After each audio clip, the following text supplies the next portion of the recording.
एक छोटे से शहर में एक लड़का रहता था जिसका नाम रोहन था।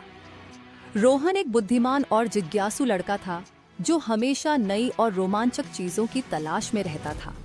एक दिन रोहन अपने दोस्तों के साथ शहर के बाहरी इलाके में घूम रहा था। वहां उन्हें एक अजीब और रहस्यमयी दुकान दिखाई दी। दुकान के ऊपर एक बोर्ड लगा था जिस पर जादुई पशुओं का संग्रहालय लिखा था। रोहन की जिज्ञासा बढ़ गई और उसने दुकान का दरवाजा खोल दिया। दुकान अंधेरे में थी, लेकिन रोहन की आंखें जल्दी ही समायोजित हो गईं। दुकान में तरह तरह के अजीब और अद्भुत पशु थे। वहां एक बात करने वाला पक्षी, एक जादुई बिल्ली और एक उड़ने वाला घोड़ा भी था। अचानक एक मधुर आवाज ने पीछे से कहा, स्वागत है युवा रोहन, मैं आपकी प्रतीक्षा कर रहा था। रोहन ने पीछे मुड़कर देखा और एक दयालु चेहरे वाले बुजुर्ग को देखा जिसकी मुस्कुराहट बहुत ही गर्मजोशी से भरी हुई थी। आप कौन हैं? रोहन ने पूछा।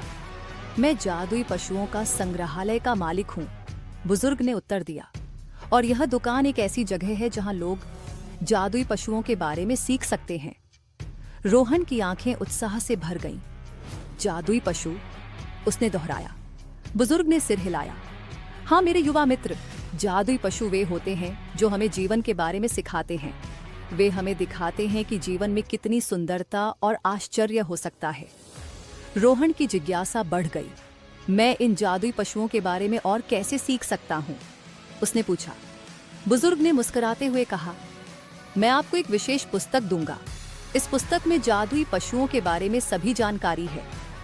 रोहन की आंखें चमकने लगी। मैं इसे पढ़ना चाहता हूँ, उसने उत्साह से कहा। बुजुर्ग ने रोहन को एक सुंदर चमड़े से बनी पुस्तक दी। याद रखें, जादुई पशुओं की दुनिया एक जादुई दुनिया है। इसे बुद्धिमानी से उपयोग करें। रोहन ने पुस्तक ली और घर चला गया। वह पुस्तक को पढ़ने लगा और जादुई पशुओं के बारे में सीखने लगा। वह पुस्तक में लिखी हर बात को ध्यान से पढ़ता था और जादुई पशुओं के बारे में सीखता था। जैसे ही रोहन पुस्तक पढ़ता गया, जई ही जादुई पशुओं के बारे में और अधिक सीखने लगा। वह उनके बारे में सीखता गया और जल्द ही उसने पूरी पुस्तक पढ़ ली। जब रोहन ने पुस्तक पढ़ने के बाद उसने जादुई पशुओं के बारे में बहुत कुछ सीख लिया था। वह उनके बारे में सीखता गया और जल्द ही उसने पूरी पुस्तक पढ़ ली। उसके बाद रोहन ने जादुई पशुओं के साथ अपने अनुभवों को साझा करने का फैसला किया। उसने अपने दोस्तों और परिवार के सदस्यों को जादुई पशुओं के बारे में बताया। जैसे ही रोहन ने जादुई पशुओं के बारे में बताया, लोगों ने उसकी बातों पर ध्यान देना शुरू कर दिया। वे जादुई पशुओं के बारे में जानने के लिए उत्सुक हो गए। जादुई पशुओं का संग्रहालय जल्द ही पूरे शहर में प्रसिद्ध हो गया। लोग जादुई पशुओं के बारे में जानने के लिए संग्रहालय में आने लगे। रोहन ने जादुई पशुओं के बारे में सीखने और साझा करने में बहुत आनंद लिया। उसने जादुई पशुओं के साथ अपने अनुभवों को साझा करने के लिए एक पुस्तक भी लिखी। उसकी पुस्तक जल्द ही पूरे देश में प्रसिद्ध हो गई।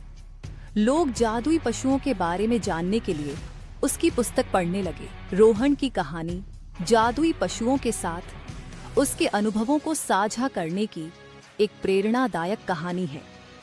यह हमें सिखाती है कि जीवन में कितनी सुंदरता और आश्चर्य हो सकता है, अगर हम इसके लिए तैयार हों।